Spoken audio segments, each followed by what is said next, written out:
तो आज से यहाँ देखिए, आज हम लोग डिस्कस करने वाले हैं अबाउट वेन डायग्राम। बड़े प्यार से समझो, सभी आप लोग अगर अच्छे से समझोगे तो क्लियर हो जाएगा। बहुत ही अच्छा चीज है, वेन डायग्राम सब लोग को पढ़ना है।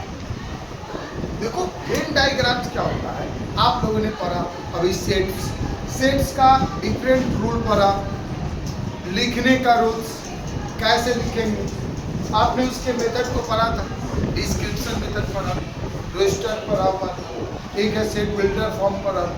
अलग अलग तरीके से आपने एक सेट को रिप्रेजेंट किया। एक अलग सेट का भी तरीका है जिसको हम रिप्रेजेंट कर सकते हैं, और वो भी डायग्राम की वजह से। आज हम लोग सीखेंगे कि कैसे क्या एक सेट को डायग्राम के द्वारा हम लोग रिप्रेजेंट कर सकते हैं। तो हाँ, हम लोग एक सेट को रिप्रेजेंट कर सकते हैं माय डियर स्टूडेंट, वो भी ज्योमेट्रिकली कर सकते हैं, डायग्राम से कर सकते हैं।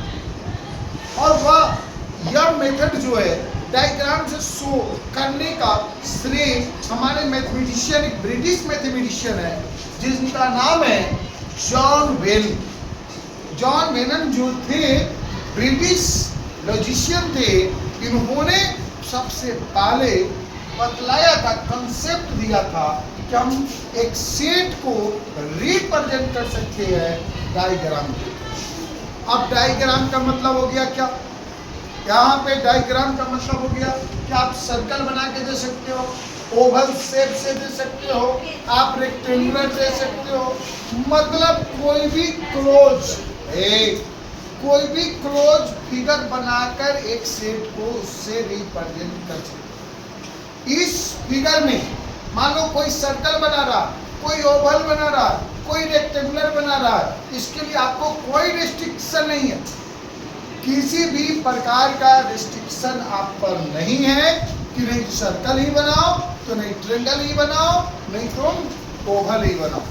आप किसी भी प्रकार के क्लोज फिगर के द्वारा एक सेट को रिप्रेजेंट कर सकते हैं। दूसरी बात, जैसे उसमें लिखे थे, आप तो कहिएगा कि सर हमने यहाँ पर लिखा था इस प्रकार से कि मान लीजिए इसमें एक्स वाई जेड, इसमें एक्स वाई जेड एक सेट है, एक्स वाई जेड उसका एलिमेंट है। अब इसको जब हम रिप्रेजेंट करने चलेंगे तो किस प्रकार से करेंगे, उस सेट का नाम क्या लिखेंगे। यहाँ तो लिखा ना कि ए इक्वल टू करली ब्रैकेट दे दिया और उसके एलिमेंट को एक्स को वाई को जेड को लिखा, तो यहाँ भी आप लिख सकते हो सेम। कैसे लिखोगे, हाउ कैन यू राइट, रोक दीजिए। सबसे पहली बात, हम लोग कोई रिस्ट्रिक्शन नहीं देंगे सेट में, सर्कल ओवल रेक्टेंगुलर बना सकते हैं। जैसे एक्स वाई जेड को बनाना, आप सर्कुलर बनाओ या ओवल बनाओ। मान लो मैंने सर्कुलर बनाया, एक सर्कुलर फिगर क्लोज फिगर बना दिया, इसमें लिख डालेंगे एक्स वाई जेड और इसका नाम दे डालेंगे ए, इसका नाम दे डालेंगे ए। एक दूसरा ओवल शेप बना देंगे, ओवल। अगर मान लो कोई हमको सेट बनाना है बी, इसमें लिखना है 1 2 3 4, ऐसे लिखना, हम इसमें लिख डालेंगे 1 2 3 4, ऐसे लिख डालेंगे, लिखेंगे और इसका सेट का नाम भी लगा देंगे, इसके करीब कहीं भी लिखेंगे बी। मतलब जब भी आपको कोई सेट को वेन डायग्राम में करना है तो आप इस प्रकार से रिप्रेजेंट कर सकते हैं। मानिए सी कोई आपका सी है, सी बराबर लिख दिया है ए ई आई ओ यू।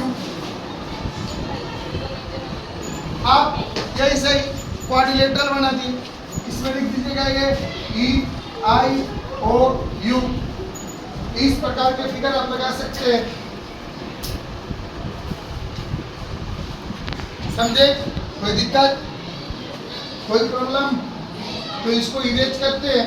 पहले इसको समझ जाइए, किसी भी प्रकार का जो सेट बनाना हो, एक फिगर बनाओगे, उसके अंदर उसके एलिमेंट को डाल दोगे, उसके अंदर उसके एलिमेंट को डाल दोगे, और डालने के बाद आप इस प्रकार से रिप्रेजेंट कर दोगे, इस प्रकार से रिप्रेजेंट, कॉमा नहीं भी दो चलेगा, कॉमा नहीं भी दो चलेगा। बात समझ में आई? बात समझ में आई? चलो तो अब इसको हम इरेज करते हैं।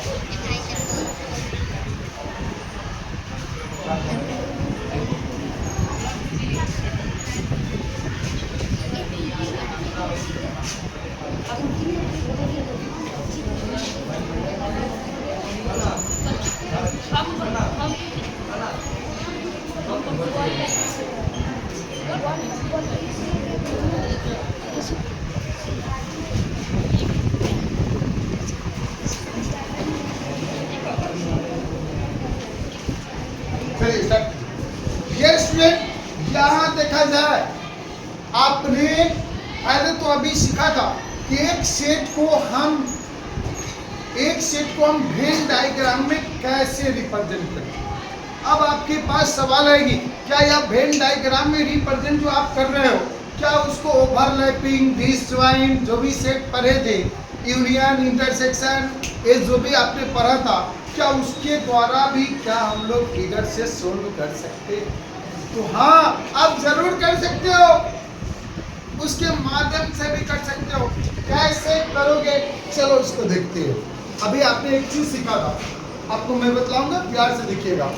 आपने एक चीज सीखा था कि किसी भी सेट को हम वेन डायग्राम में से शो करते हैं, उसके अपने तरीका को सीखा।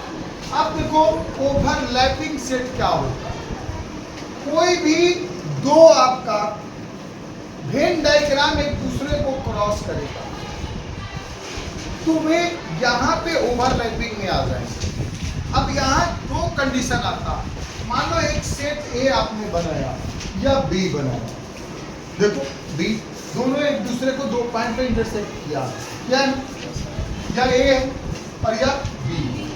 अगर इन दोनों को होल सेट ले लिया जाए, होल, इसको भी होल, इसको भी होल, तो यह कहलाएगा ए यूनियन बी।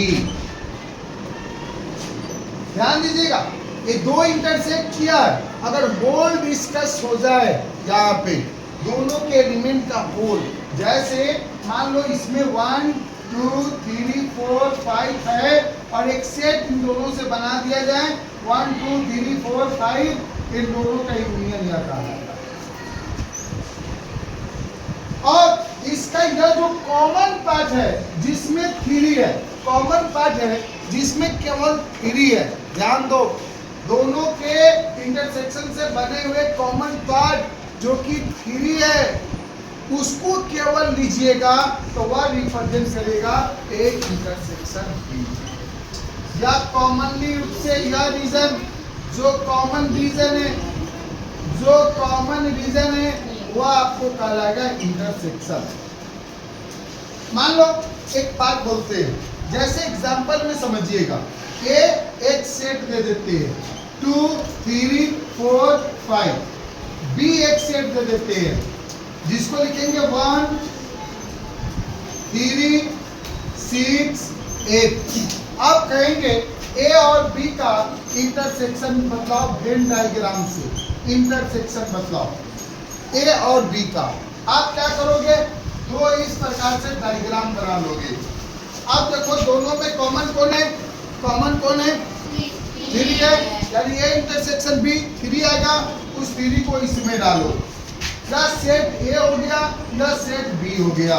अब ए के जो एलिमेंट रहेगा दोनों के लिए 3 एक ही जगह वर्क करेगा, दोनों के लिए 3 एक ही जगह वर्क करेगा। अब ए का कौन कौन मेंबर बच गया 2 4 5, ए में लिख दो, कहीं भी लिख दो, कहीं भी।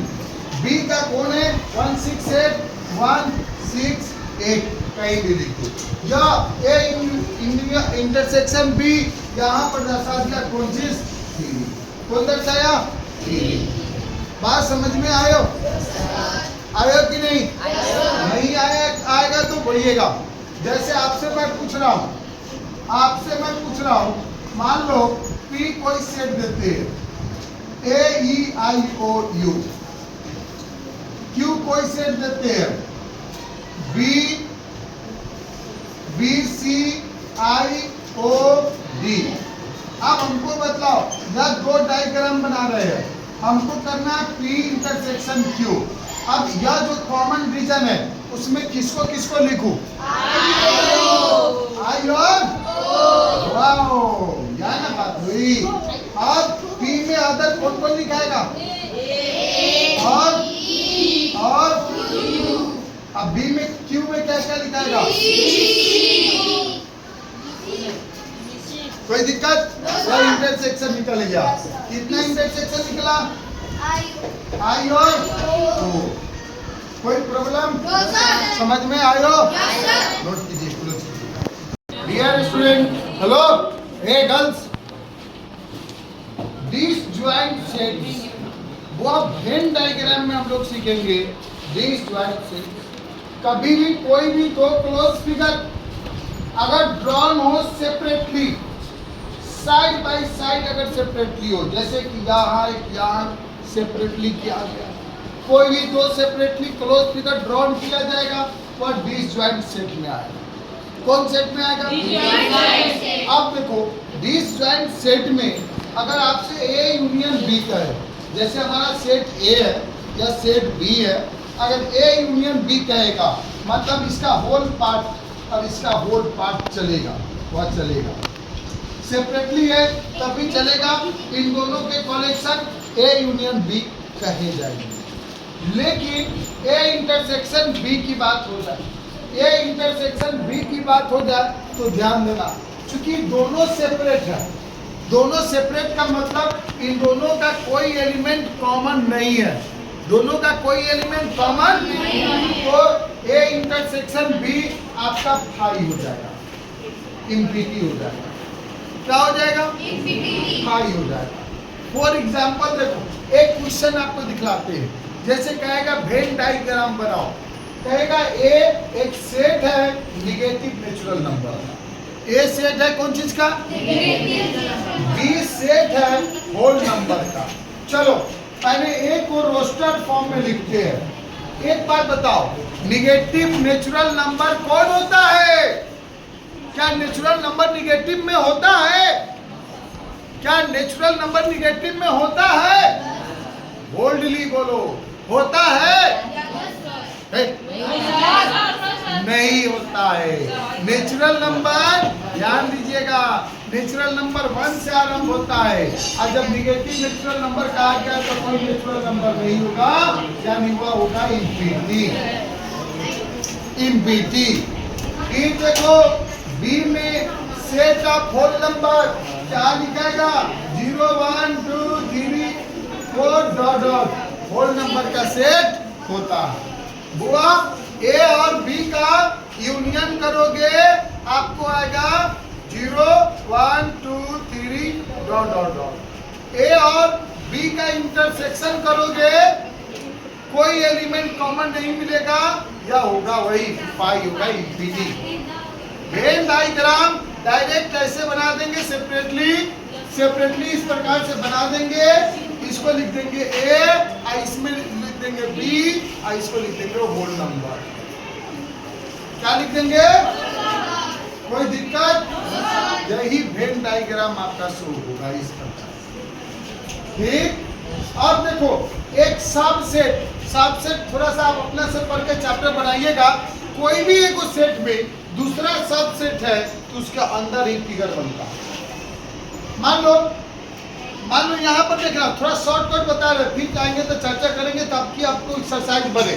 जैसे ए में दे देते हैं 1 2 3 4 5 पूरा, अब बी एगो सेट देते हैं जिसमें है 2 3 4, मतलब बी के ऑल एलिमेंट ए में है। बी के ऑल एलिमेंट कहाँ है? ए। तो चलो ए वाला जो बी के एलिमेंट दोनों में कॉमन है वो लिख दो यहाँ पे, और जो छूट गया बाहर लिख दो। देखो या ए हो गया या बी।